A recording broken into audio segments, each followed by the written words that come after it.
Hello and welcome to Won't Be Forgetting That, a podcast talking about all of the most awkward and embarrassing moments of people working in the arts and entertainment industry. I'm your podcast host, Seb Muirhead, and today we have a guest. They are a comedian, an actor, a podcaster, Aaron Gocs. Thanks for having me on, mate. Oh, thank you so much for coming on, mate. So, as we were just talking about before the podcast started, you're probably my 100th guest, which has been in the much anticipated Emu War movie coming out. Probably at time of recording this year, time of release this year, but 2024 anyway. Fucking so excited to see it. I wanted to ask first off if you had any stories from that. If not, totally fine.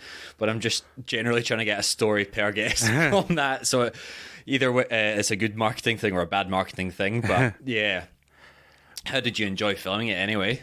Oh, it was so much fun. For me, I'm a 90s kid, so early 90s, love all the action, the action with the cheesy lines. Oh, the fucking, your classic Stallones, your Schwarzeneggers, Lethal. There's heaps of them, Lethal Weapon. One of my favourites, Point Break. Because there's that classics. Beautiful combo, so much going on. Yeah. Explosions, got to catch the bad guy. But then they're also ripping out these, that's the comedian part that comes in. Ripping out the one-liners, Yes. The great thing about Emu War was, it's this funny story, there's great jokes, but we got to do some action, I've had Tanya DeRoss on as well, your makeup artist. It sounds like you had some pretty fucked stuff on there as well. Well, because... people losing legs. Yeah. Some of it was, I think they call it post-production, where they hand it over to people to do their stuff. Yeah. But at the same time, there was bits where I'm running with a gun. I had to, pretend to shoot. They had the bullets in later. A bit of a Hollywood trickery. But I'm still, it's still cool to be using the running. It's fucking fun, isn't it? Whenever you give, even if it's a prop gun, you're like, I fucking feel like a badass, man. Yeah, and people who know me, I'm not huge, but I'm an overweight man, carrying a bit of weight, but I've always been into sports. Yeah. And sometimes I surprise people with my agility a bit, so it's good to show that off a bit. Oh, you're sprinting through the emus. Not super fast, but, a little bit faster than you'd expect, so that was fun. Oh, fuck Getting to show that. Yeah, it was just a great combination, and we didn't actually know at the time it was a movie because that got changed. Yeah, but they were mentioning Jay and Lisa, who previous friends of the show, they were saying that it started off as a web series. Yeah. So I was going to say, just to be a part of a movie is fantastic, although we didn't know at the time. But it's still cool. Anything long form is great because we do a lot of these, as comedians, we do quick little skits, which are great, but you just pump them out to keep it ticking on. And obviously, the longer something is, the more it goes into it. So yeah, great to be a part of that. But I'd love to have a big, huge, memorable story. But it was more just a lot of little. Fine. Well, there's just a lot of little quips, even something with because it was a rather low budget. I've done some stuff on some bigger budgets, so there was. Don't get me wrong, I'm not complaining, but it was a nice charm to homemade lunches. Yeah, right. Because we actually, I don't know if Joe mentioned or if I'm supposed to mention, I don't think it's bad, but we stayed at, it was a lot of it shot on his family's property. Oh, I don't know if they did mention that, to be honest. Maybe I'm not supposed to, but I don't think it's a bad thing, Yeah. But yeah, it was great. And so a few of us were staying there. They allowed us access to the kitchen, which is great. So things like that it was a nice charm, homemade sort of lunches and that's typical me. I'll remember the catering of a film shoot. I tell you what, that's how I always judge a film shoot. Yeah. If it's good fucking catering, I'm like, this is great. Well, there's something in that, I reckon, because happy stomach is happy pill, happy work, Yeah, especially when you're working for long days in the sun sometimes as well. But if you're getting well fed, I'm like, you know what? There's worse things to be doing just now. But if the catering's bad, even if it's a good production, I'm like, fuck this. Well, I got a background of a lot of labouring work, whatever I could do to get by. So obviously, we're always looking forward to lunch and that. But that was you either brought something from home or the smoko van comes or the local shop or whatever. But this was you're focusing on your lines and stuff, but then lunch is on the way. You start thinking about and there's always fucking snacks around as well, and someone's got a fucking coffee order for you as well. Yeah, and man. so I feel like I should remember other things, but that's always a memorable thing No, for me. genuinely, I worked on a TV show last year. Great fun. I was on it for like 3 or 4 months. The main thing I remember is they had a toasty van there every day. So like between, I think it was 9 and 11, and then 1 till 3, the toasty van was on the go. Yeah. I was like, that was my fucking favourite part. It was so good. So Damien Cullen, who was in Emu War, he was like actor, writer, everything for my first ever movie. Well, I say first ever, so I've been in 2 now. Merger. Yeah, right. Great experience, awesome, lovely. But I really just remember, because I'm a big coffee addict, so I remember just being able to ask for a coffee and they make it. And they fucking get you one as well. I made that sound, I wasn't demanding, I was like, coffee now, but there was like a stand, I remember, and like a barista sort of thing, and you just, cappuccino, please. And like, when the time comes to get it. For sure, I wasn't just wandering off when I was supposed to. Halfway through a take, like, fuck this, I want my cappuccino.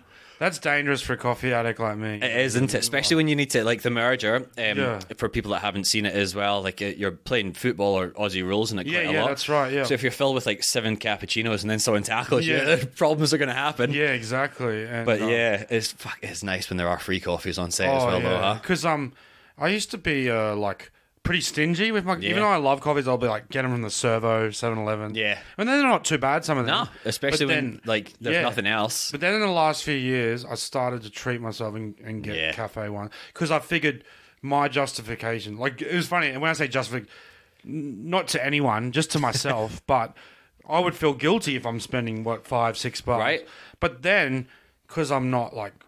In other parts of life, what would you call them? Everyone's got their sort of poison, Yeah. Not literally poison, but, I'm not a big alcohol drinker, don't smoke or do drugs. So that was my okay, I'm a good boy in those areas. Yeah, right. I'm treating myself to a coffee. It's way fucking cheaper than going out drinking every night as well. I try not to let it get out of hand. I only get the cafe ones every now and then. But, so coming from a person who that's the way my brain thinks, to have... Literally on tap. Almost, what do you call that? Like bottomless, I guess they call it, so. But I just in general, there's scenes where, and this is more of a thing of doing comedy, where one of the very hard things it's great. I love acting. I love doing comedy. Yeah. People would think you're just having fun. You're doing what you love. And that is very true. But one of the hard things is because... It's meant to be funny and you're put in this strange situation, not smiling or smirking. Yeah. And I have bad issues with that due to some sort of... I was diagnosed with an autistic sort of thing. Oh, sick. Me too. You got Asperger's. Well, they don't use the word now, I think. Yeah. That's another thing.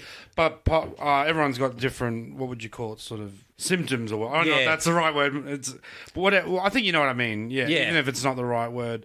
I guess characteristic display, but one of my things is like facial tics. Yeah, not being able to control it and that. And on set, it's like there's like so many people, and you don't want to be wasting people's time. Yeah, like everyone, and time's precious. But I just can't control like my facial and like smirks and that. It's fucking which tiring. Is bad enough, but it's like it's funny. Why you're doing it, and you're trying to stop yourself. So it's hard. And so what I was trying to say is a long-winded way of saying had some scenes where I'm like talking to emus, which is like this crazy scenario that I've never really had in my life. And it is funny and it's crazy, but I've also just got part of the humor is to have a straight face. You can't be releasing something where you're smiling. Yeah. It works for some of these like SNL or where they break character. That's kind of the charm, but most comedy things you want to not break character. Play it pretty straight, Yeah. So that was hard, but that was just very memorable. Things like all just... It's like anything in life, first time doing it is going to have that memorable. For sure. So I'm like, I haven't done much with puppets, and they had, I'm sure it's fine to reveal this, but they had like people with the blue suits. So they edited it. It's kind of like Jay and Lisa spoke about that when they were on. So, the things like that, working with the first time, and I just love being on shoots because it's a big collaborative thing where. Doing a lot of stand-up. I love stand-up, but it's quite lonely. Yeah, I hear that a lot. No, people do say that, though, hey? And because I come from a background of sports, so I did enjoy playing footy and stuff in team. That's almost back to that where it's like we're in this team together. Yeah. And when they are out of the city, too, it's that nice, like...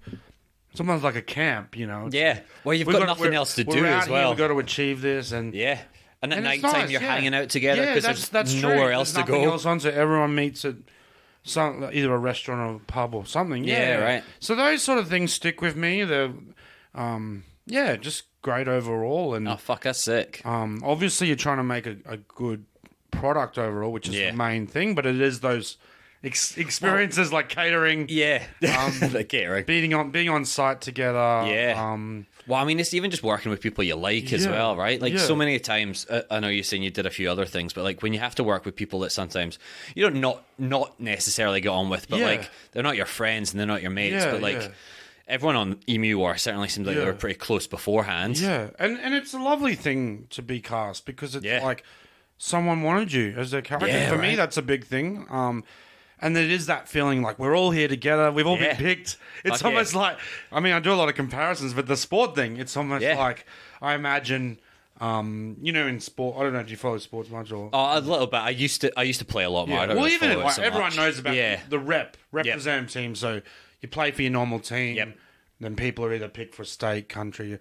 I imagine when they gather together, it's kind of like we're the best of the best. Like, right. It's kind of like that when you're filming. Yeah, because it's like not.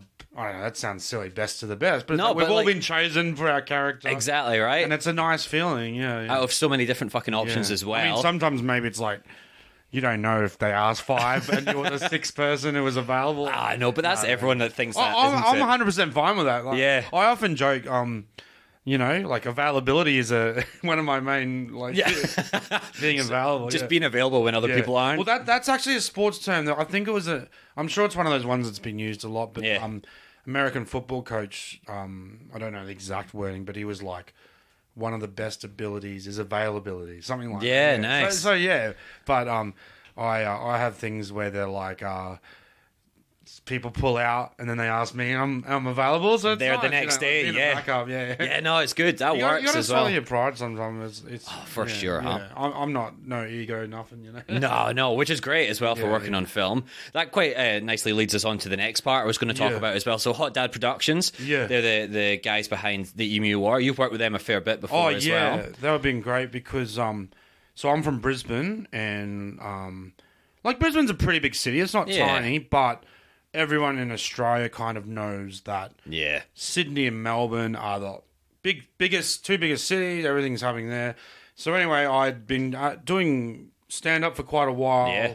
This is quite a few years ago now, but I've been doing stand-up quite a while, wanted to go to sort of like the next level. So I'd had my eyes on Melbourne for a while and moved down, and then I was thankful they wrote some skits for me that went really well. We filmed them, and that was great because like things were taking off. Not long after I moved, and it was that feeling of like you don't get this often in life. It's like, well, I don't, but some people do. Like some people are very successful, but like to have a goal, go and do it, achieve it, and each thing you wanted, and it was like that's what I wanted to come down here and work with people because, like I said, nothing against Brisbane. Maybe it's size of population or whatever. There's not as much stuff going on. No, not at all. And especially collaborative stuff. I wanted people to write scripts for me, produce, film, all that stuff. And they were working really well together, so it was great. Yeah. And like you said, they have this network of... Because they all have a background in stand-up. Which is interesting.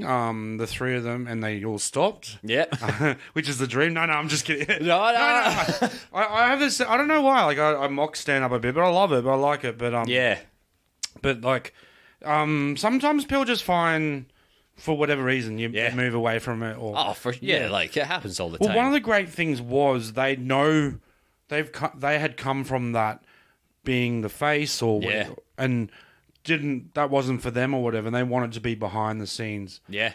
But I want to be the person who makes people laugh. So everyone was happy with their role. Oh, it works perfectly together. Like Jay and John Campbell, like writing. Yeah. Lisa, a lot of the production. Right? They all had a little bit going on, all helping each other out. Yeah. And everyone was happy with where they...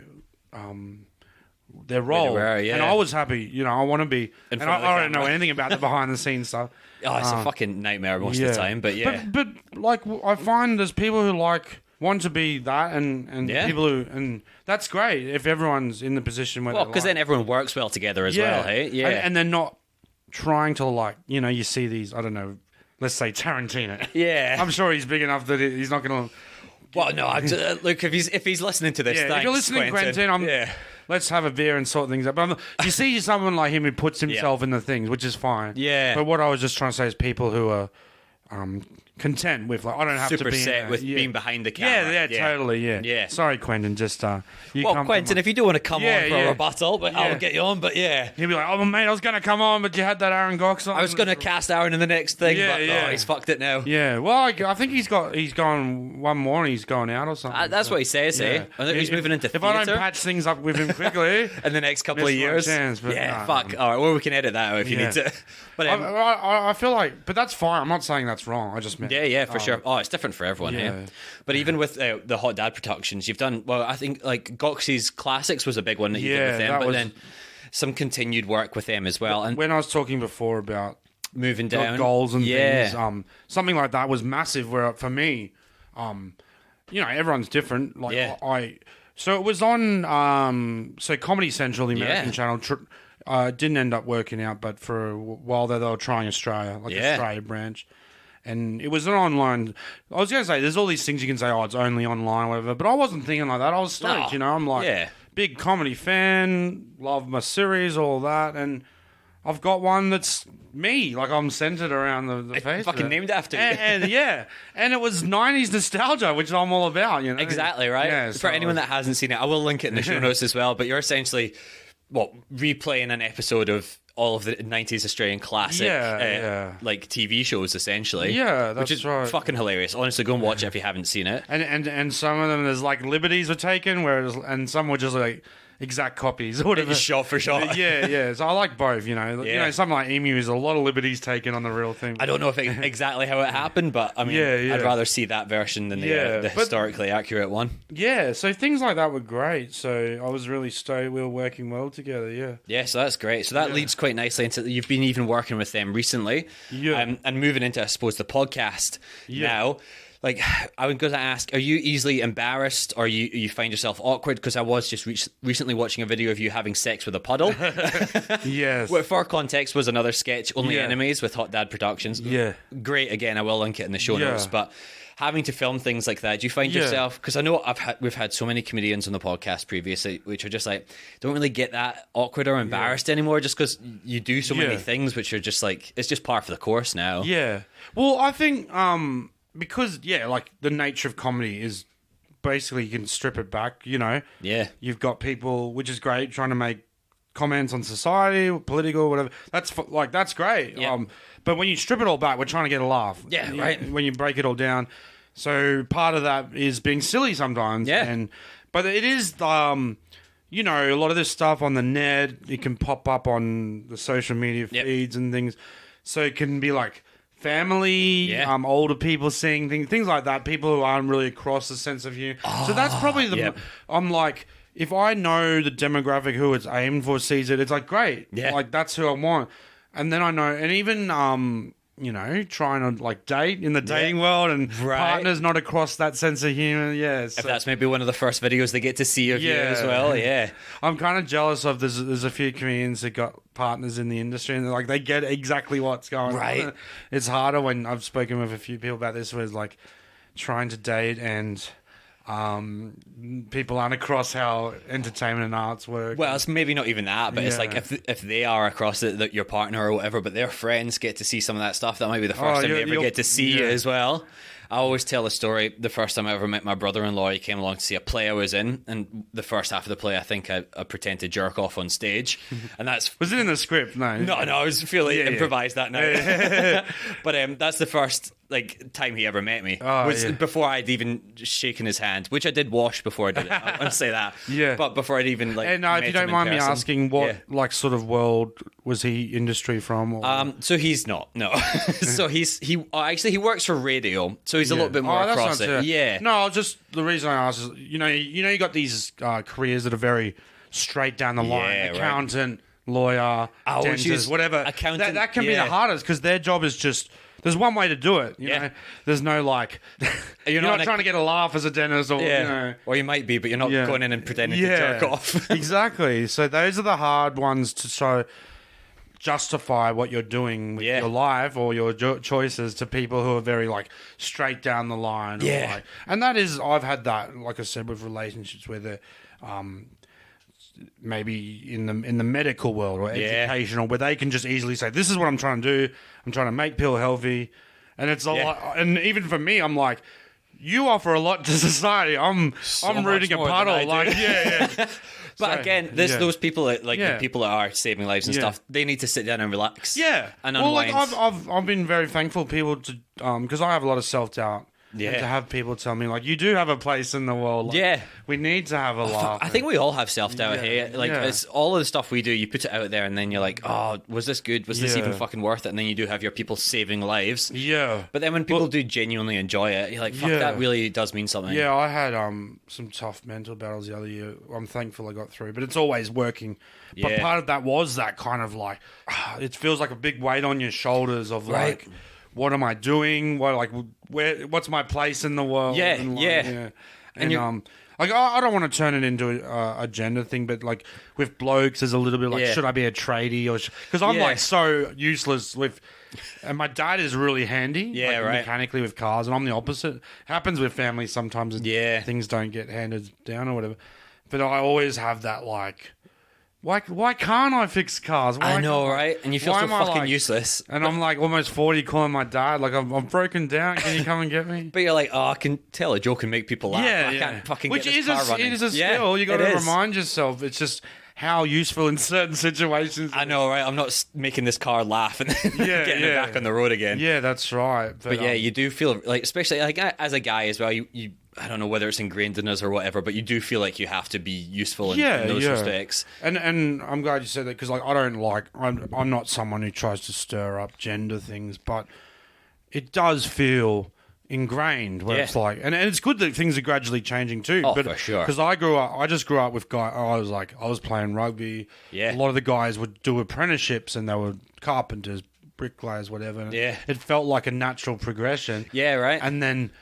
So the self-doubt comes in where it's like, I'm almost 40 and I'm like trying to get people like, come and see me my show, and like people to pay you to come and dress up for them and like it is dance around, and you're like, the self-doubt is quite hard. Yeah, it is. And also because sometimes all the like you shouldn't really compare, but things are so out of whack. Like it's hard to create a 1 hour show, because most of our shows go for 45 minutes to like around that. Yeah. Let's just round it off and say an hour. But it's actually hard, but it doesn't sound like much to be like, I've created this show that goes for an hour. I think, what have you done? And they're like, I've built houses. I've built, Well, all right, mate. They're not comparable, but I get houses are important as well. But if you get that person to try and do an hour show as well, it'd fucking die in the first minute. And that's why I love having a thing like a movie. It's something that's like, that's there as long as the website doesn't crash or whatever. No, I've got you. Yeah. Because I grew up being a big fan of like bands and stuff, and I'm not trying to sound interesting. I'm into music. Like I know a lot of people like music, but so for me, a big thing was like the band gets together, rehearses, does gigs, and then it's like the launch of.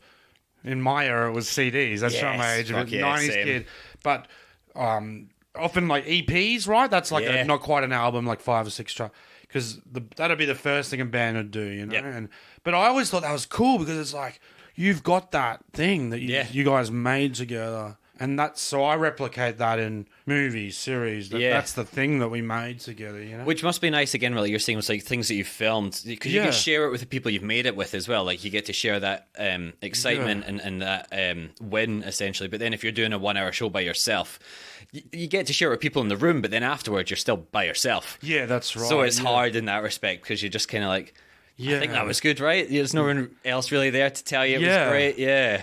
And the shows often come, they're like a season, because like the festivals come for a few months. You think of the show, then you move on. And something that's nice now, a bit more of a trend where people bring it back a few months later. Yeah, a lot more like now. The encore or whatever. Yeah. Because I had this one a few years ago, and it was actually quite emotional. the show's called Divorce with Children because I discussed that. Yeah. A bit of a parody on Married with Children. Yeah. But I discussed what had happened which was quite emotional. But every night I was doing this, which is quite a low. It was funny because it was a weight off my shoulders to talk about it. Yeah. But then also, it was like doing therapy every night. Having to relive it every night. Yeah. And then, so I didn't really bring that back. I think I performed it maybe like a couple of months after in a few different towns. Yeah. But yeah, like it's it is something that it's like you feel useful sometimes. Yeah. It's the hard thing is just that it's 24/7. Yeah, right. Not 24/7 literally, but the way I explain it to someone, I don't know if this is a great analogy, but I'm like talking about trades and stuff is like as a carpenter, you're making timber frames of houses, basically bricklayer. It's all quantifiable what you do. As a performer or comedian, when you break it down, you're the product, right? Yeah. And you're constantly selling yourself, and that's why it's a heavy weight to because you just always like come watch me, listen to me, and it's like never ending, and it's that thing with like what you were saying with a tradie or a chippy or whatever. Like they have a physical thing to show at the end. You're like, I built this table. Whereas if you do a show, if somebody didn't come to see that show, they're just like, oh, so what do you do? And you're like, well, I put in most of my life's work into this show, which you didn't see, so I can't really explain it to you. So it's again having that kind of stuff where it's like you're kind of living on people coming to see you every single night as well. Yeah, and also it's like depending on the type of person you are, like I'm not gonna lie, I want people to see it, I do. Yeah. But also I'm very humble where I'm like, if you're not into it, if it's because I'm a niche style, I'm also acceptable of that. Where some people aren't, that's fine, whatever. But they're like very confident. They're like, people must see this. It's going to be great. Yeah. I have this little thing. It's silly, but I've a little tagline when I promote my shows. Because I'm not cocky, so I'll write, should be good on it. Where that's just like, for me being like, I'm going to try my best. I want it to be good. Yeah. But it might not be a cup of tea, Well, which is good as well, because it's like, I think I said this on one of the previous episodes, but like, when you say like, I'm going to go see comedy, that's like saying, I'm going to go see music. And you're like, what kind of music? Yeah, exactly. That's like, not all comedy is the same. But even we especially do get lumped in. It's a big melting pot. Yeah, it's so weird. We do gigs in all different styles, where music tends to have subgenres like, there'll be a punk scene, jazz, blues, whatever. I don't know if to list them all. Yeah, so comedy, we mostly all in the same pot. Yeah, right. Which is so funny because there's like so many different kinds of comedy, and then like your people that enjoy that kind of comedy. And as a fan, I'm super picky. So like, if a scenario comes up where I'm talking about I do comedy, people will often try. Oh, do you like? And it's like trying to be polite, but like no, not into like Like, it's also because they're your colleagues. A lot of the time, it's like I love them as a person, but their style's just not for me. Yeah, and then and also like around the world, you've got everyone's got access to the whatever online. Yeah. So there's all these styles, and it's like just from sheer it's not aimed at someone like me. Yeah. So let's just say like the African American, Chris Rock, Kevin Hart. Yeah. I think those guys are funny, good at what they do. Yeah. But I'm not going to look it up because it's not aimed at me. No, right? And that's not to say white Aussie blokes can't get into it. They can. But I'm just saying personally. So if someone says to me, actually I shouldn't say Chris Rock because I loved him. Yep. I did love him. But you know what I mean? Like, yeah. Well, it's like that. It's like, do you enjoy TV shows? You're like, I enjoy certain TV shows. I don't enjoy every TV show. Yeah. And it's weird in comedy having to justify why you don't like certain like comedians or certain styles. Because you're like, I wouldn't justify why I don't enjoy certain TV shows. Yeah. It's just and if these guys are like, it's not aimed at someone like, Yeah. I remember someone, I don't know, just throw it out there, example. Have you heard of Russell Peters? He's yes. And like, the people that's aimed at are going to love it. Yeah. It's like, he's talking about the experience of being like Indian background in North America. And it's like, of course that's going to go over my head. Like, so I'm not going to look it up, enjoy it. And you can, again, appreciate it for the style, but you're like, it's probably just not for me, and that's fine. Yeah. And, for example, like sometimes it's just a vibe that comes off as well. I don't know if this is right or wrong. Yeah. But like I find a lot of like like British humor is like, I'm not smart enough for this or something, you know. But then it goes the complete opposite way too. Yeah. It's either super smart or it's a bloke in a dress. Like, Yeah, it's so weird. It's like Mrs. Brown's Boys or what, you know. British humor has like, it's you either need to have gone to university or it's like it's literally a man dressed as woman, haha, funny. Yeah. You're like, what the fuck is this? Benny Hill, like, Yeah, exactly, right. You know, man falls over. I want in between those two. Yeah. Like, I don't have a degree. Yeah. Like. But British humor is not like that. Like, there's no middle class really in Britain, so I think that's why it's not such like a thing. But yeah, it's so weird with that kind of stuff. And also, like, it's easy for these channels to like box it. Yeah, that's for the blue collar, and it's just like bloke in a dress. Yeah, you've got QI, and then you've got Little Britain, and they're the only two options. Yeah. Like, man, I'm sure. I shouldn't use that Britain as an example, but that's just my view. No, you're because totally we do right. that as well. Everyone does it, you know. Yeah. Like, we go from like Housos to like Charlie Pickering. Or, exactly, right. Like, and then you just sometimes. But there's all this great, like I know from my mates, you know, there's this bubbling under the surface, but it's easy for channels to just go blah blah like that's that, right. That's that, and a lot of the time it's just those people that actually still watch TV are those two kinds of people as well. Yeah, and then everything else is like online, which even like I know with me, like that's probably one thing where I don't know if I was easier to label. Like I know I've come across as quite blue collar. Yeah. But then once you chat to me, hopefully there's like a bit more below the surface. Bit more there, eh? Yeah. And people are surprised. And I like to surprise people, but yeah. Maybe if I was just straight out like beers with the lads, you know, just playing into that stereotype, which is fucking hard as well because everyone's like, you must be this certain type of castable for this stuff. Especially a lot of the time it's the way you look. You're like, oh, you don't sound like the way you look. And you're like, I don't know what you want me to do then. And you know, the world's always changing, and it's great. Like it's great to spread chances for people. I don't want to be like, will someone think about the straight white guy? I know, right? Yeah. Finally, it's their time to shine. I know. Like it's. But I know what you mean as well. Like it's all different kinds of people. I've got, you know, I won't go into it too far, but like, I've got my own beliefs about that sort of stuff. But it's like one of the big things is that it's like, we have heard the John Smith story. That's what, like when when people are like, oh, all they want's diversity, and I get that because it's like. You know, and you know, if you do have an interesting new point of view, that's like so good because it's like for years and years we've got that. I know, right? It's like it's been so many years of just the John Smith, your white guy, and in the past like 5 years, it's been diversity, and everyone, or not everyone, sorry, but like your older white guys are like, oh, what's this? And you're like, it's been like a drop in the pond for essentially what has been created. A lot of times when you have, I know it's like we're getting into deep topic territory. Whenever you have perceived, I was going to use the word quotas. Like I don't know, there's an actual quota, you know. Oh no, it's like it is. It's not like the South African cricket team where they're like, oh, there's got to be 3 of them.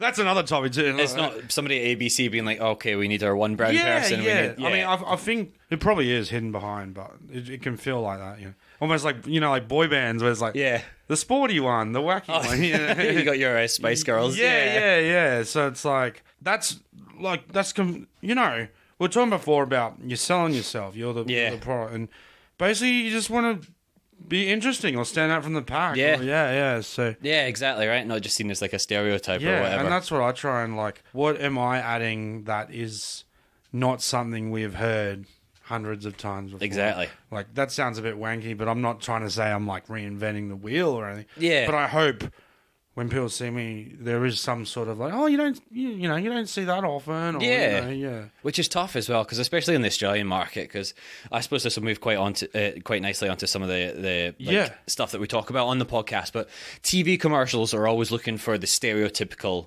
so-and-so from whatever. I don't know if yourself, you've done a lot of TV commercial auditions, but I'd imagine you get cast or you get put forward for very stereotypical Aussie bloke roles.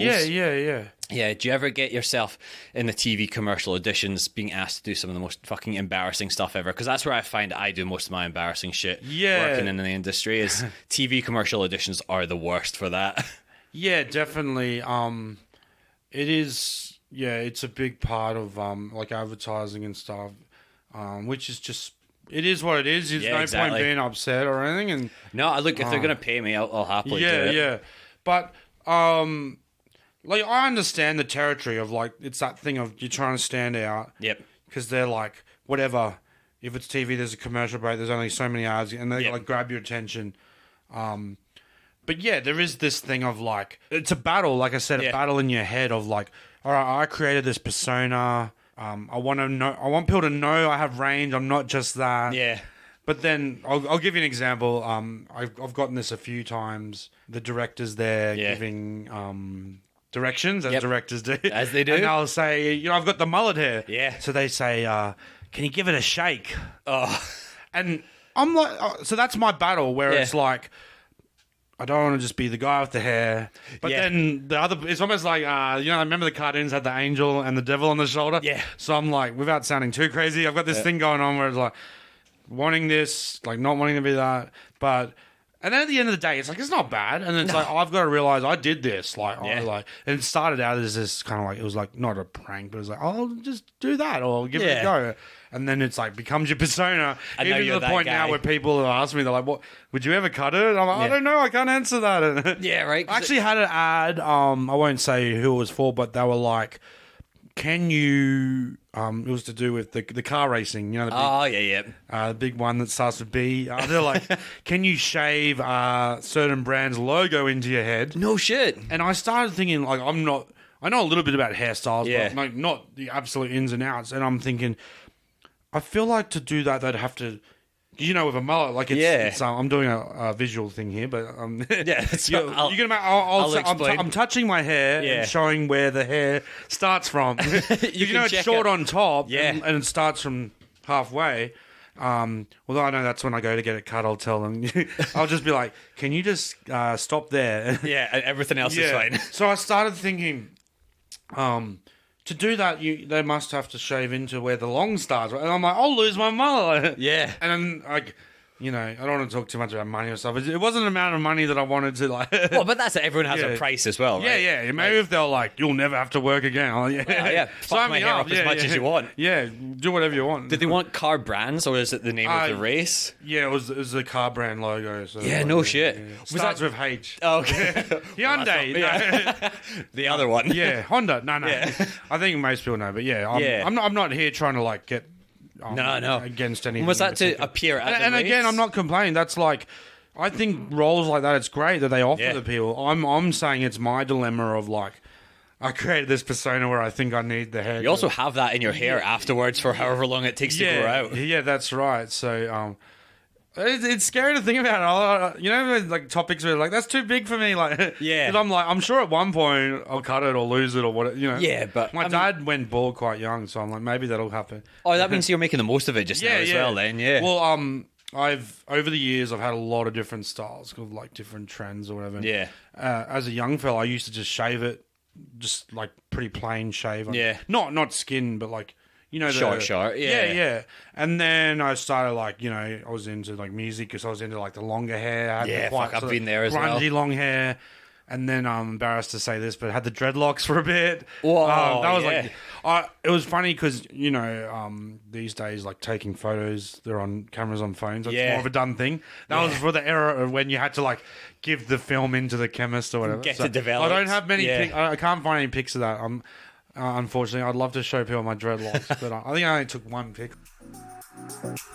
Hello. Now, not to interrupt all of these wonderfully awkward stories, but Coffee on Cue is back at it again. Introducing the Coffee on Cue Filter Coffee Brewing Pack, your ticket to enjoying these embarrassing moments with a perfect cup of coffee.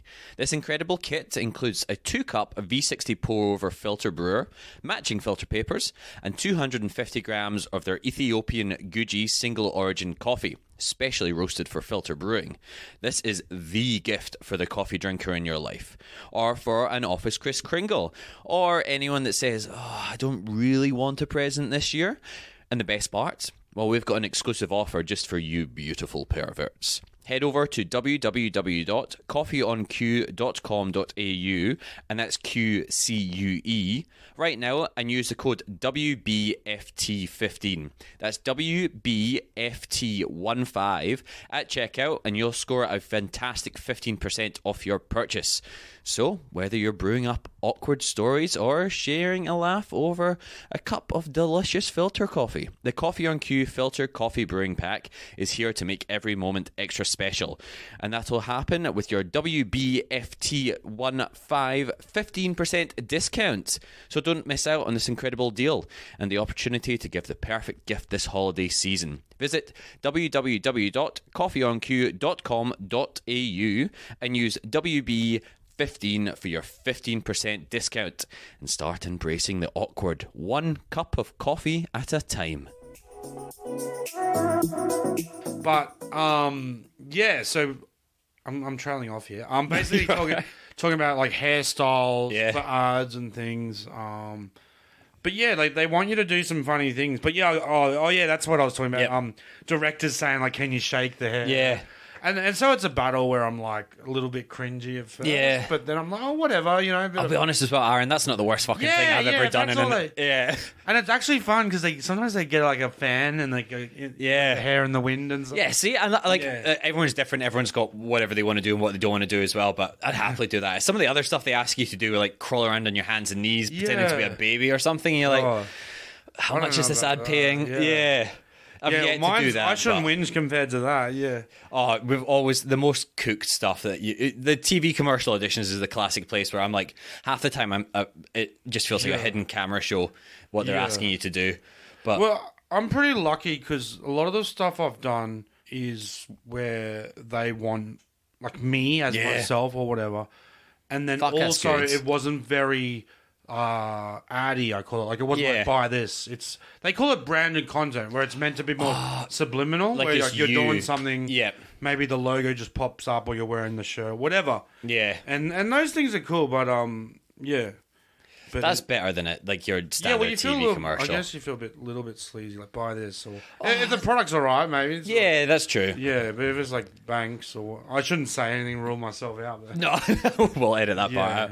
No, but I get you as well, and it's like if it's like super, like you're saying sleazy stuff, you're like but also like I've done stuff for betting companies and stuff before, and I'm like I'm not above that. And everyone's got their different threshold and stuff. Don't get me wrong, but it's like fuck, that money really helps as well. But it's nice that you've not had to degrade yourself for any of the TV commercial auditions as well. Not so far. But do you find yourself? Not yet. Talking about that same thing as I had some like funny. Like the things you would never have done, which I find those interesting experiences. Like I did some things for one of the gambling companies, and one of them was like an event they had on. No, 2 times they had these events on that were quite funny in what they were, and they got me to sing the national anthem. Oh no shit! And the funny thing about that is it's obviously a comedy performance. It's not meant to be great. But I had some guys come up afterwards like, "Don't quit your day job, mate." Like, should I tell him I wasn't meant to be good? Like, or I like the thought that in his mind, they've just hired someone who just just a runner-up off Australia's Got Talent. Like didn't end up being good at singing. Like they didn't realize the humor. They just found him for like $10. It was on Airtasker. Like, give me a go. Like, must know Australian national anthem. That is all. It's always the old blokes as well, which I'm like. Oh, look, I don't want to explain to them that this was a joke. Sure thing, buddy. Oh, definitely when I talk about demographics, old blokes is the number one who, like, don't get what I'm trying to do. Like, no. Because they come from that generation that's very, like, this is a joke, that structure. And it's almost like the ones that get passed around on texts. Or exactly, right? Where they can be retold, but they're, like... telling them down the pub. Well, I'm not really like that at all. Like, to the point of like, speaking about self-doubt before, I actually got to a point where I'm like, questioning myself, like, why don't I have jokey jokes? But you can't, because it's like, I do what I do. Yeah, right. People like it, like again, but it's like... That's style. Like, again, it's just a different style. Yeah, which is, you know, there's these things that come up every now and then where they're like, this was chosen as the world's funniest joke by Guinness. And then you read it, and it's just like... I would much rather be creating my own persona. But again, that's more who's fun. Submitting their own jokes? I don't know if you've seen these ones for like the Edinburgh Fringe Fest, and they get the 10 jokes of the fest, and you read Perrier Award or whatever it's called. Yeah, it's like wordplay, and then I think I read once. This was considered like the best joke ever. Yeah, it was just that because they all follow like a structure, you know. Yeah, like, yeah. And it was like, I don't know the exact wording, but basically it was like, oh, so this person called up the ambulance or whatever, and they're like, I think my friend's dead, and then the ambulance said, are you sure? Bang, bang, yep. Oh my god! And it's just like, see, you're laughing. It's a good joke, but like, I don't know if I'm laughing for the right reasons. But it's that thing of like whoever's written it or whatever. It's probably like a folk one that's been part. It's that structure of like, and it's easily printable in a newspaper. And I never did any comedy courses, but they do have where they teach. I think there's terminologies where like one of them is like pull back and reveal. That means you show something, go the other way. Yeah, and it's just like. That's the thing. Is like you're telling me that's the funniest ever joke. Like, again, who's judging that as well? Yeah, like, I genuinely want to know who the comedy judges are, because either they're failed comedians or they're people that aren't funny themselves. Well, those 10 best of the fest. And it's just, I would much rather watch someone as like a persona character. Than the best of the fest people. Just like pumping out jokes like it's a jukebox or whatever. Yeah, but again, that's a lot of British stuff as well. Like, I feel like a lot of that stuff's brought over from there. Wordplay, and I get it. Like, you know, English language can be funny, but and because I started off when I started, I was just like wordplay, one-liners, and it's very restricting. Yeah, but I was young. I didn't have anything to talk about. That's it as well. It's like politics. You need to live life a bit, I reckon. You know, when people like, I would not vote for that 20-year-old because like, they haven't lived life. You know? Yeah, but as a 20-year-old, you're like, no, I know everything. And then you get a bit older and you're like, fuck, I don't know anything now, let alone back then. But with the humility, with the comedy as well. So did you start back up in Brisbane? Yeah, that's right. Yeah. How'd you find starting out in comedy? Because I know it's like everybody says you have to bomb for however many years before you get a decent enough set together. Yeah, I cringe when I think back because I wasn't good, and I wanted things to happen, and I was very bitter. I was like, why? Because like there was a lot of contests back then. Thankfully, there isn't now. Like the trend has changed, which I believe is a really good thing. Because you know, judging it's subjective, as we just spoke about. And then me being so like bitter and moralistic and stuff, I was like, they're only picking like the guy, like the sort of glamorous guys with the golden smile, because it can feel like that, and. I mean, look, they probably were, but now I realise they're thinking, or this guy is presentable, or has a future, or whatever. There's different reasons. But as a young fella, I only saw like, you're just picking the beautiful guy. Yeah, right? Yeah. Because you're just like... And then being that kind of like... the hard thing for me about that was like, I'm a weird dude. All my life it's been a problem. Why are you doing this to me? I've found my thing, and you're still like... And it's like being back at school again, where they're picking the handsome person. Yeah, that's right. Yeah. Where it's like, why can't comedy be for the freaks? Like, I know, right? But like, it is, but then not when they're trying to market it to like everybody. Yeah. As I've grown, I've realised there's reasons behind everything, and channels and things are much better off with like I don't know if it's the right word, but I use the word safe, where it's a safe option. Yeah. Because some of these weirder acts, you can get them on an off night and they can go off on a rant. I've seen people go off at the audience, and these channels and that don't want that risk of like having to print an apology the next day. We are sorry about blah blah blah. Or if they just bin it all and they've just wasted all that money on what they see they can't use. And there's reasons for everything. I never understood. I was like, why do they need beautiful people for radio? And then you see a tram go past. Yeah, with like their Tommy Little or whatever. 10-foot now I faces, get it, you know? Because if that was my face, people would be like, I think I'll listen to another channel. Like, I don't know, you might get the tradie demographic. Yeah, but I don't know. Which might be the only people that are still listening to radio as well. And the other thing too, you realise, like, those guys are good at what they do as well. Yeah, like, for sure. When you're young and, like, bitter like that, you twist things in your head where you're like, because they're good looking and charming, that means they can't be funny. But it's not as simplistic as that. No. But when you're younger, especially when you are like, oh, I'm funnier than them. Even like, may or may not have been, but like you think you are. And then you're like, oh, they just got picked because they have a good smile. That's rough, that stuff.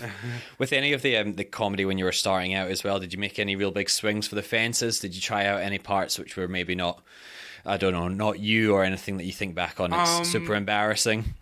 I think, like, because like for a long time I was just doing very Brisbane local things. Yeah. But there was a lot of contests and stuff, like I said, and then so it took me a while to realize, like, because I was whinging, and then it's that moment of clarity where it's like, I use the term put up or shut up, which basically means you can sit and whinge. And that's when I started putting out my own stuff. But yeah, because I was just whinging, complaining, but at first, like even looking back, I still cringe at even that era because I was like desperate to be noticed. So like, even doing pranky type things, I had this because I was like, I wanted to be the like chalky milk guy, but then I was also like, oh, I'm gonna scull a 2-liter bottle. Where it's like, that's but that's that like look at me thing. But then I realized, sort of like, you know that like people say like less is more. It's kind of like sometimes the best music is a singer and a guitar. And then for me anyway, I prefer that over like 7-minute Led Zeppelin, Queen, like whatever. So that the way I saw that was like subtlety is like it doesn't have you're not trying to get the Guinness record for sculling or whatever. So and that worked quite well for me, just subtlety. So like, nice. It's all the journey, finding your way. So a lot of that stuff makes me cringe, but it's part of the journey. It is, isn't it? And because some people, I actually heard this thing where someone said like sometimes, not always, but sometimes you don't want to get too big too quick. Like, for some people it's great because they're ready to go. And I got this funny thing when I say like, I don't trust anyone. All these acts are like teenagers and they're great. Like, straight away, this is not real. But I've heard that, and definitely for me, because I think I should try and take it offline, but I got these really bad sets and horrible jokes. Because like I said, I had nothing at all about wordplay, and I just can't. And because one thing I do say about, I don't grandstand about like this is right, this is wrong.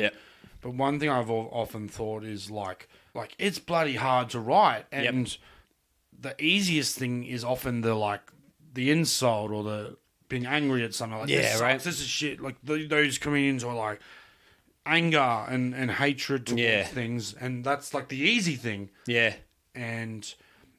But also I was like, that's something I stand for, and I like to think I'm stand for these things, these like noble things.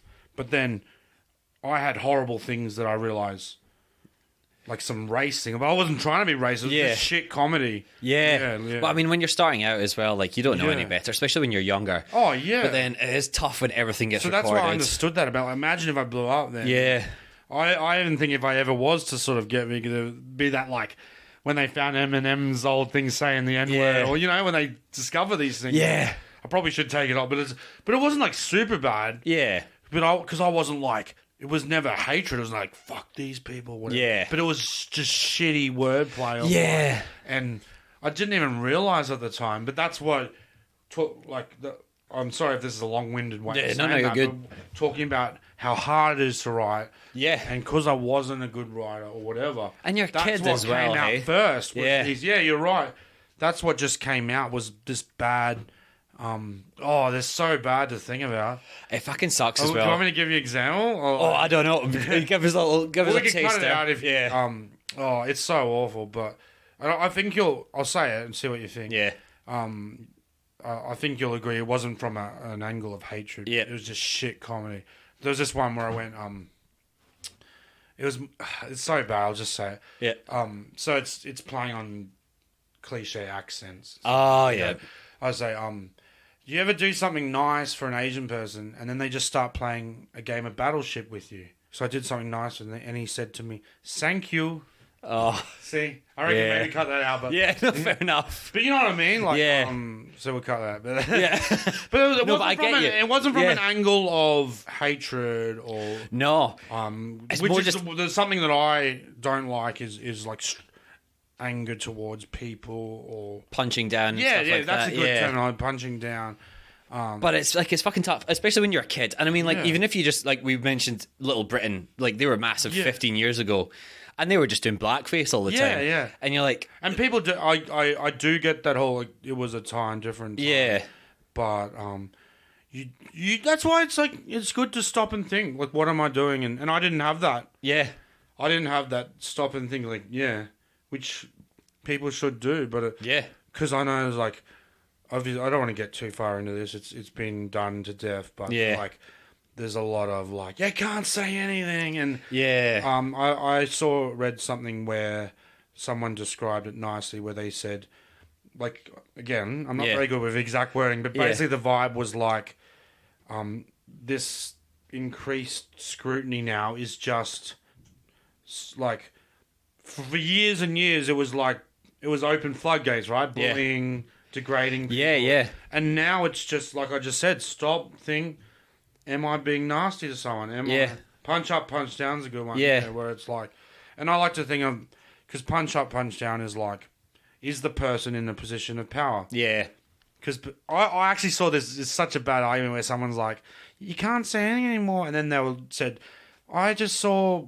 Let's say, like, ScoMo being made fun of. And, like, that's exact the thing. It's positions of power versus...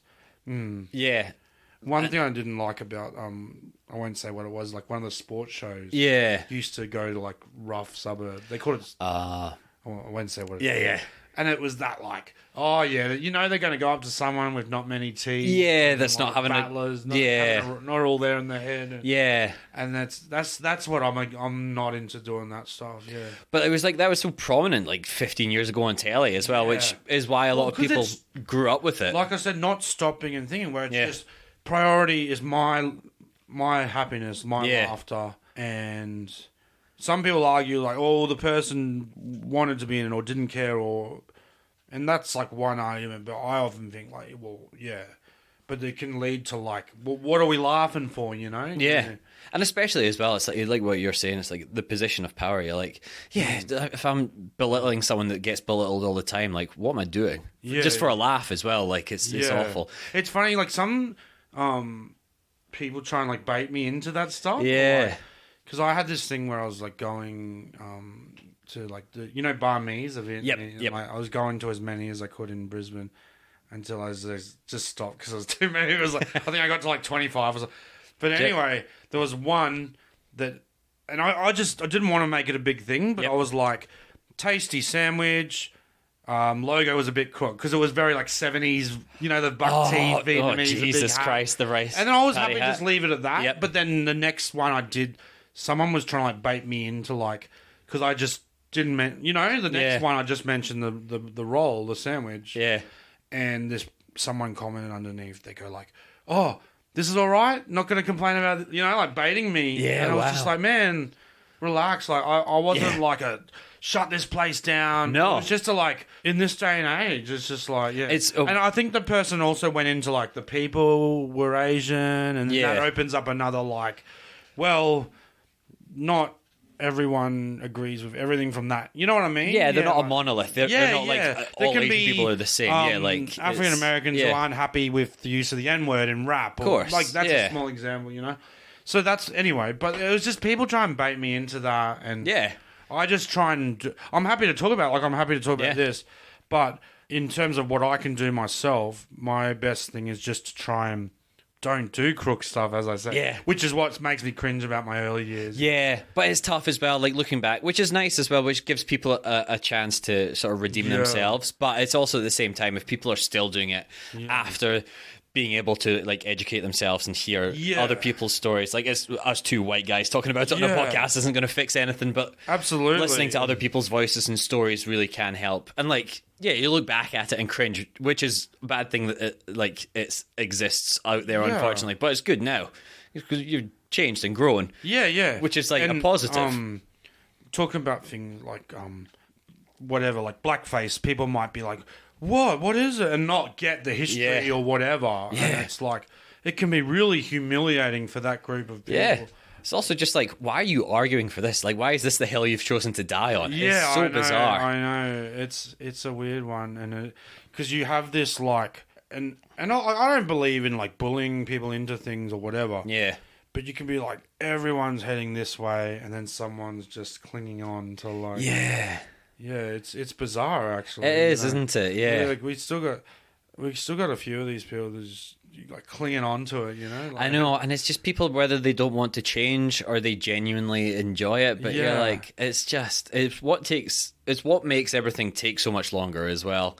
Yeah. And I can understand that, like, the past 10 years, so much stuff has changed so rapidly. Yeah. It can be hard to keep up on, but, like, you should always be trying to grow as a person, right? Like, you don't get to a certain age where you're like, fuck it, I'm done. Yeah, I'm fine as I am. Thinking about those early years and imagining someone, I think it's so irrelevant and no one cares, but if someone was to find or whatever, and I think I would just say I was just putrid. I was a terrible act. But that's what I'd try and argue, is that, like, from the heart, I was no malice or anything. Yeah. And I want to take it off. I should, like, whatever. I'm not selling it as, like, these are my greatest. No, you're not going to be releasing it on DVD for next year's Christmas rush. But exactly. That's pretty. I mean, and again, it is a good thing to show self-reflection as well and self-growth. So, exactly. That's great. I mean, that's a very positive thing to come out of what can be seen as a negative thing as well. Yeah, well, like, that's my... I still think back to it all the time. Not all the time, but every now and then. And I think, what was I thinking? And that's all I can put it down to, is just not being a good writer. Yeah. Having nothing to talk about. But I can say it wasn't from a nasty place. No, more bad writing. Yeah. And that's often the easiest thing, is to like, in any industry, there's the easiest thing. It's like, it's like, I don't know. Let's just say food. You can make nachos, or you can make 7-course whatever. Exactly, right? Nothing against nachos. No, exactly. I was going to say nachos definitely have their place as well. It's a bad analogy there, but I guess, like a tuna sandwich. Exactly. Some spam or something. Yeah, that's a good one. Yeah. But no, that's really good. That's great. Like, self-reflection, I think, is massive in this as well. Yeah. And it is one of those things where you do have a few things in your career where every now and again it sticks in your mind. You're like, oh, fuck, why did I do that? Yeah, what did I do that for? Yeah. But I reckon this is a perfect time to start bringing the podcast towards a close. Sorry. Yeah. Did you come in with any other prepared stories that you wanted to tell before we wrap it up? For, like, embarrassing. Have you got any ones you want to finish on? I guess, like, I had a time when I went up to do stand up. Yeah. And I just had a memory blank. Yeah, fuck, man. It's a terrible one. I hate that. It's terrifying. And that time that you're on stage is like 10 times longer than it is in real life as well, when you've got nothing. And it was like, this is... Because you've, like, volunteered, you've asked to be on. And it's like, why are you doing this? But you don't know. Your brain's just like... Yeah. And it's like, give me something. It's just like white noise or something, right? You can't think of anything. Fuck, I hate that. Yeah. Did you get out of it? Did you find your way back? I think that particular night, just... Nothing. Just nothing, yeah. But it hasn't happened too much. But that's good. But that's always at the back of your mind now, or I don't know for yourself, but myself, whenever I've forgotten lines, like, it's at the back of your mind now, you're like, remember that time that happened? You're like, yeah, shut up, it's fine. Yeah. It's that, again, self-doubt, you're like your own worst enemy with that kind of stuff. Another thing, I've told this story many times, but it's a ripper, but the Merger movie with Damien Cullen, so we're filming that, Wagga Wagga, and... in our spare time in the weekend, went down the river. They got a lovely river there. Yeah, nice. And they call it the Wagga Wagga Beach, but I think it's just like a river, man-made beach. Sand put there. Anyway, but so we went across. We could see the it's one of those rivers not super wide. Oh, okay. Like not like a city ones. Yeah. But we see this rope off a tree. Like a rope swing? Yeah, which is like chance to be a kid again. Anyway, we go over, and for me, I'm not a good swimmer. I think you can see where this is heading. But so going over, I'd actually to try and do the least swim I could. I found I could feel the bottom wasn't deep, so I walked like a big chunk of it, and then I guess used a lot of energy swinging in that, so I was a bit tired. So coming back, it might have been a different tide, or I wasn't at the same part. Anyway, I was trying to swim, and I'm starting to drown because I'm exhausted. Like so it's this crazy and I end up getting saved by Brent. Sorry, I should know his name. He saved my life. Ben Knight. Oh, friend of the show, Ben Knight. Yeah. Oh, fuck yeah. If you know, he's a physical specimen. Oh, and giant. There's so many parts of this story where it's just like, I was so super lucky it was him. Yeah. And like being an overweight man, like most people wouldn't have been able to drive me. I would have just did he probably come in and get you? Yeah, he came. Holy shit. And being in the world of comedy, acting, and there's some great things about artists and performers, but physical specimens isn't one of them. So he was like the perfect person to save me. I couldn't think of any other comedian which would be good to call on. He's just like Sunshine Coast unit. 6'4", built like a brick shit house. And good on him. He gets roles for that. And it's like, for sure. But it was he saved my life. And it's holy shit. That's a good yarn. And that's great. And I was like, came out like coughing up water so that's the overarching thing. But then there was all these little bits that went with it. Like I was like, I'm going down, doing the like, and apparently like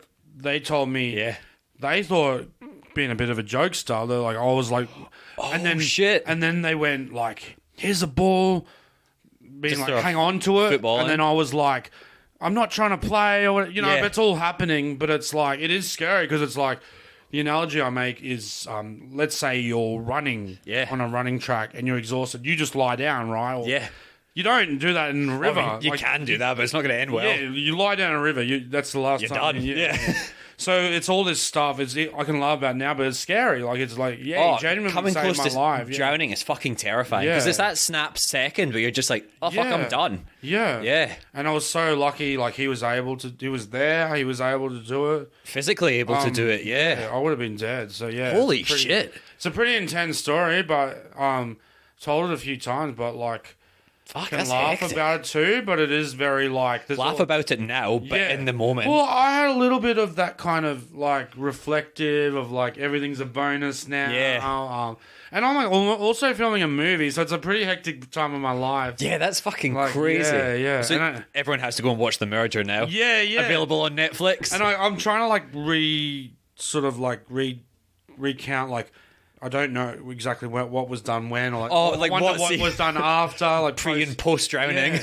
And even like it's a bit grim, but some kind of like, what would the promotion have been? Like, would they be like, how would they have finished the film? Yeah, because there's been some things of that in history where they're like, got a bit of fame because this happened to someone. I don't know. I'm like, but so it's a pretty crazy story. Yeah, and I think they because obviously it's like you're adults, you're like. Your own time, you're meant to just look after yourself. Yeah, but right. It made me think too if there'd be like kind of like keeping track of people, like do not put yourself in their harm and because like I know like sports people have that where they're like they're on big contracts and then they hurt themselves on a motorbike. Yeah, and like it's like that's when they're not allowed to as well. But like we really need you to shoot this film. If you maybe don't go in a river. Like, drown afterwards if you want. But it was just a crazy like I 100% I should have known I'm a shit swimmer. Yeah.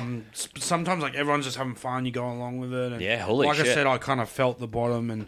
The idea was to like walk much. Yeah, it was the false sense of security as well. And in my life, I have swam small amounts. Yeah. I'm like, but also like that was quite when I was younger and I've like let myself go, unfortunately, with weight and stuff. But it's tough as well when you get older and you're like, I could do that when I was younger. Yeah. Well, I had that with footy and stuff. Yeah. I, like, cannot do what I used to be able to do. And so, right. Yeah. So that's my. Fuck, that's hectic. Crazy story, yeah. Jeez, what a fucking ending of the podcast. Now you have to get Ben back on. I'll come back on and get him to tell that story. Yeah. I think that's probably one of the highlights of his career, probably. Yeah. Or it's just another fucking day in the office for him as well. Oh, yeah. He's on these bloody, he's just Hemsworth movies. Ryan Gosling films. Yeah, he's doing all right for himself. Don't worry about him. But it all starts. He saved your life. I think he just says that. He's like, I saved people's life, Yeah.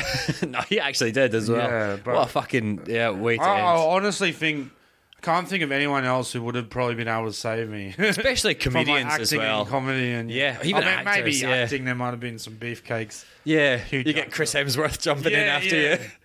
Although he's probably not allowed to. You get a stunt double. Exactly. Bobby Dazzler. Well, that's the other thing too is like there's physically being able to do it and then wanting to as well. Yeah. Like, or two people drowning because one person thinks that they can save you and then you both go down. So, yeah, fuck. Now, like, after that, I definitely think, like, would not go into anything out of my... No. I was going to say depth, literally. Pardon the pun, but yeah.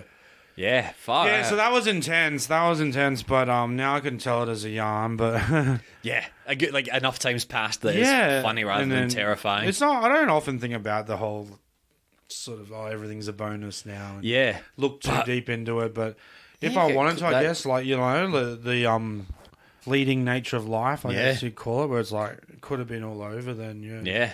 You just need to make a documentary about the behind the scenes of the merger now as well, where you almost lost one of the crew or the cast members. Sorry. Yeah, that's right. We were doing some promo after, like, going into radio stations. Yeah. And told the yarn a few times, and fuck. it's pretty like. Yeah, now we got a yarn to tell about, plus a great movie. But well, I mean, it's good publicity, like you said. I mean, if you drowned, obviously that would have been a slightly different thing. But a near drowning on set. It is this funny thing where it's like I warned you before I started telling it. I've told it a few times, but it is like, wow, it's worth it. I think. Fuck, that's like, a great story. Yeah, where it's like, tell that as much as you can. It's not like retelling. The time I played a video game, or exactly right. I got to tell you about this pizza, mate. It was tasty. Like, I'd be pretty fucking interested about that, but maybe that can be after the podcast. Yeah, that's the next step. But I don't know, man. I think like if you're in something like that, there's like human nature is like people interested in like true crime, and I guess near-death experience is another kind of like intriguing thing, or especially in such a weird circumstance as well. Yeah, definitely. Yeah, fuck, that's hectic. But that was the perfect end to the podcast. Thanks so much for that, Aaron. Well, I wasn't sure. It was like, is this embarrassing, or plus it's like it doesn't reflect too well on me. Like you said, getting people into dangerous positions. Well, again, like you said, Ben Knight could probably have just like pushed all the water to one side and walked out. Like he's the person you want rescuing you. Yeah, no, I was super lucky. So yeah. Yeah, far out. Fuck, what an ending to the podcast. Ben. I often say as a joke, I got to get him a beer sometime. Yeah. You still haven't bought him one. Far out. All right, Benny. Yeah. You hear that? That's officially on record. Aaron owes you a beer now. Yeah. Let me know when you want it, Ben, if you're listening. Yeah, that's great. But where can everyone find you then? In that case, we're probably coming into the new year now, if not in the new year. Yeah, like I'm just trying to keep busy with my comedy stuff, but I'm on the socials, Facebook, Insta. Yeah, where can we find you on I'm doing the Comedy Fest this year, Melbourne, so keep an eye on that. Nice. Doing a show. That'll be coming up, February time? Late March, I think. Late March, is it? April, around cool. Easter. It goes for almost a month. That's right, so yeah. But yeah, just in general, and I'm looking to be busy, so if you want me on any of your stuff, get in touch, look at the tour, and if you got a venue, I love performing at venues. Oh, fuck yeah. Well, all of your details will be on the show notes as well. Yeah. Like I said as well, I'll put in the show notes any of Gocs' classics, Only Enemies. You just did some work with the Grouse House team as well. Yeah. That was fun. Comedian Damien Power from Brisbane. It's a series called Expanded Minds Only. So really that was fun. Weird and funny stuff. Yeah. I was... Like, I'm just stoked to be a part of these things. So fuck yeah. I'll put that in the show notes as well, but mate. Cannot recommend that enough too. Yeah, that's so cool with so much of your old work. And I always like, because sometimes I don't know when Gocs' Classics was filmed, but like it's filmed and it's put out there and then it's just kind of left. But it's nice having people being able to discover that older stuff. Yeah. That older stuff, not the other older stuff, but... yeah, it's probably 5 or 6 years ago. Yeah, is it? Yeah. But that whole, like... it's one of the hard things of what we do is like numbers and views. And but it's so hard. It's so out of your control. Where fuck. I've had stuff where like, I'm stoked people saw it, but it's like, that's not what I want you to see. Like, look at this, but you can't control that. No, exactly. And it's like the first 2 days it's online is make or break for it as well. And then you're just like, all right, I suppose it's done forever. Feed off of that, fuck, it's tough. Yeah. But all of that will be in the show notes. Yeah. And then the same as every week, you can find us, Won't Be Forgetting That Pod, across most of the socials. Find myself, Seb Muirhead, Muirhead, across Instagram and YouTube. If you did enjoy the show, please do rate, review us 5 stars. Write something in the comments. Doesn't have to be nice. It can be mean, it can be sleazy. As long as it's a 5-star rating, I'll take anything. And I do have a Patreon for the podcast as well, so that will be linked in the show notes. That genuinely really helps keep this podcast running, so if you can, please do think about signing up there. But thank you so much once again, Aaron, for coming on. Thanks so much for having me. Yeah, cheers, mate. Thank you.